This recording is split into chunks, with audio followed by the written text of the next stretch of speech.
Strādājot Nodarbinātības valsts aģentūrā un kopā ar saviem kolēģiem mēs ieviešam un administrējam dažādas nodarbinātību veicinošas programmas. Jauniešiem, tāpat kā jebkuram citam Nodarbinātības valsts aģentūras klientam, tātad cilvēkam, kurš lūkojas pēc jauna darba, mēs piedāvājam dažādus atbalsta pasākumus, tādus apmācību pasākumus, nodarbinātības pasākumus un sniedzam dažādas konsultācijas. Jaunieši, protams, ir mūsu īpaša mērķa grupa, jo par to ir zināms daudz, to mēs visi arī redzam un saprotam. Jauniešiem mums ir specifiski pasākumi, par kuriem es gribētu arī parunāt atsevišķi šobrīd. Tātad par to atbalstu tiem cilvēkiem, kas meklē darbu, tātad to, ko mēs varam piedāvāt šodien. Pirmais pasākums, par ko gribētu runāt, ir darba vieta jaunietim.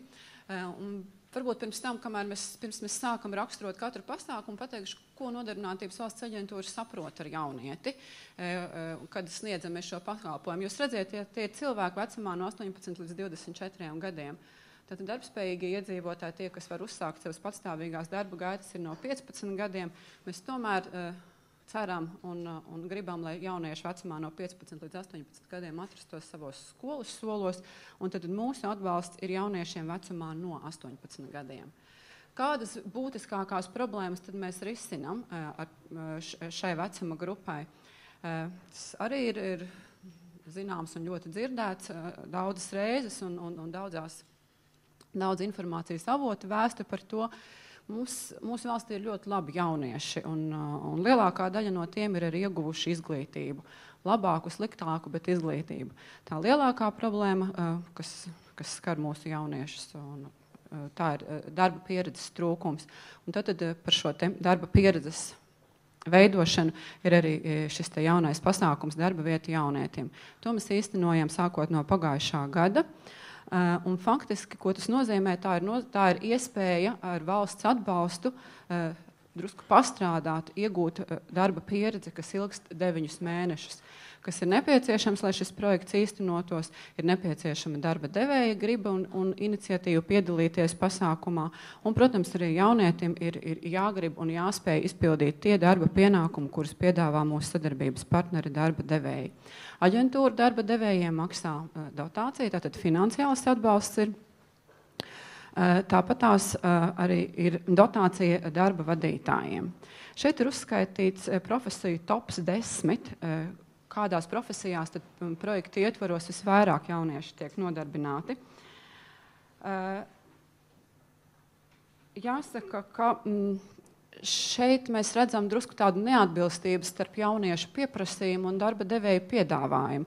Beig galā jau visi vienojās un strādā, jo projekts notiek sekmīgi.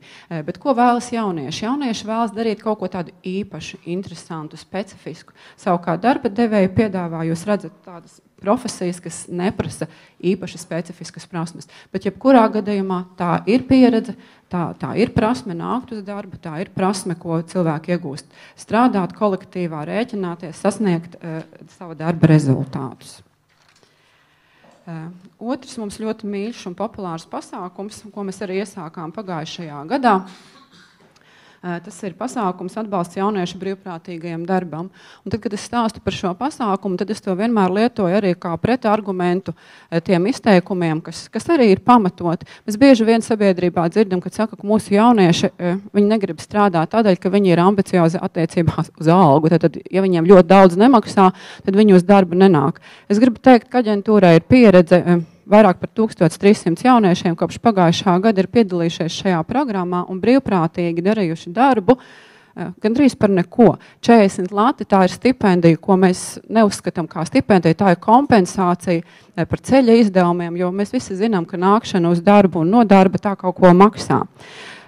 Un tātad šis jaunais pasākums lielus labumus latos jauniešiem nedod, bet jaunieši novērtē šo iespēju piedalīties, būt kolektīvos un iegūt šos nenovērtējamos sociālos sakarus.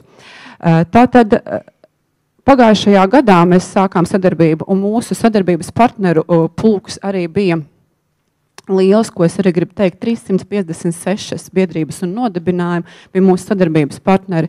Un kas priecē, ka biedrības un nodibinājumi ārpus ārpus Rīgas, tātad prom no Rīgas, bija mūsu aktīvi sadarbības partneri. Tātad Preļi, Kuldīga, Gulbene, Rēzekne, Alūksne, tās bija tās filiāles, kur mēs novērojām vislielāko šo te pasākumu īstenošanas intensitāti.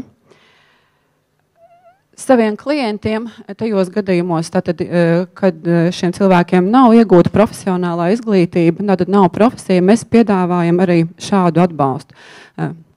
Apmācība ar kuponu metodu attiecās arī uz jauniešiem.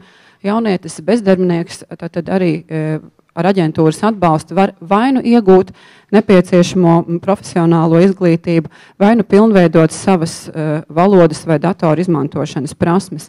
Šeit jūs redzat, ir uzskaitīts profesiju tops, kādās profesijās visvairāk jaunieši ir vēlējušies mācīties, un arī to neformālās izglītības programmu tops, kurus visvairāk cilvēki ir izmantojuši.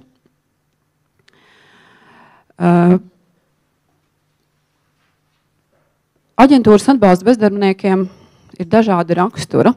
Ir tādi pasākumi, kuri ir ilgstoši un dārgi, ja tā drīkst teikt, tad finansiālais ieguldījums ir lielāks.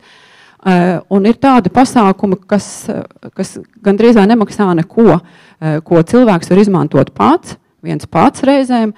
Ja, protams, ir sagatavošanas darbs. Un šeit es runāju par aģentūras mājaslapā piedāvātajām iespējām, kad cilvēki paši un jaunieši pie saviem datoriem var sevi patestēt un padomāt un izdomāt, kas tad ir tas, kas dzīvē interesē, kādu ceļu tad vajadzētu iet un attiecīgi kādu izglītības iestādi izvēlēties, tad, kad mēs domājam par profesijas iegūšanu. Aģentūras mājaslapā ir gan dažādi informatīvie katalogi par profesijām pieejami, gan arī mēs piedāvājam dažādas interaktīvas aptaujas testus, kur jaunais cilvēks var noteikt pats sev un saprast, kāda ir pareizā karjeras izvēle. Tātad ir jāzina, ko cilvēks grib, ko viņš spēj un kādām profesijām tad ir piemērots. Piemēram, izpildot testu 15 minūšu laikā, atbildot uz virkni jautājumiem, ir iespējams nonākt pie rezultāta, ka konkrēts indivīds, piemēram, ir uzņēmīgais, sociālais un izzinošais tips. Un tad pēc šīs formulas var uzlikt sarakstu ar tām profesijām, kādās tad cilvēks var strādāt. Un, teiksim, šis uzņēmīgais, sociālais un izzinošais tips, viņš var strādāt gan par juristu, gan par radio komentētāju, gan par prāmju kapteini, gan par privātu detektīvu. Kāpēc es par to šobrīd saku? Tādēļ, ka es aicinu izmantot jauniešus dažādas iespējas, ko piedāvā mūsu Nodarbinātības valsts aģentūra. Obligāti nav jābūt bezdarbniekam. Vienmēr mēs domājam par to, kas būs rīt, ko es darīšu, kā es dzīvošu, par ko es interesēšos. Un šie apstākļi un šie nosacījumi, kādos cilvēki pieņem lēmumu, tie ir mainīgi. Un tas ir tikai normāli, ka cilvēks savas dzīves laikā pieņem dažādus lēmumus un kā virza to savu dzīves kuģi pa dažādām straumēm. Tā arī ir tāda īpašība, šis elastīgums, spēja piemēroties, spēja spēju uzņemties tādu risku, tā ir mūsu klientu jauniešu mērķa grupas ļoti raksturīga iezīme. Šeit jūs redzat stabiņus ar procentiem un cipariem. Ko mēs ar to gribam teikt? Ja mēs salīdzinām mūsu klientus jauniešus ar vidējo aģentūras bezdarbnieku, tad mēs secinām, ka jaunieši ir tie, kas vidēji iestājas darbā ātrāk, arī bez aģentūras atbalsta izmantošanas, kā arī pēc aģentūras atbalsta izmantošanas. Šī darbā iestāšanās ir ātrāka vai ražīgāka nekā vidējam aģentūras klientam. Tam ir dažādi objektīvi un subjektīvi iemesli. Ja? Bet katrā ziņā secinājums ir tāds, ka tie cilvēki, kas meklē darbu, kas ir gatavi sadarboties, kas ir gatavi kaut ko mainīt un pilnveidot sevi, tie ir tādi ražīgi, ja, un atbildīgi mūsu sabiedrības locekļi.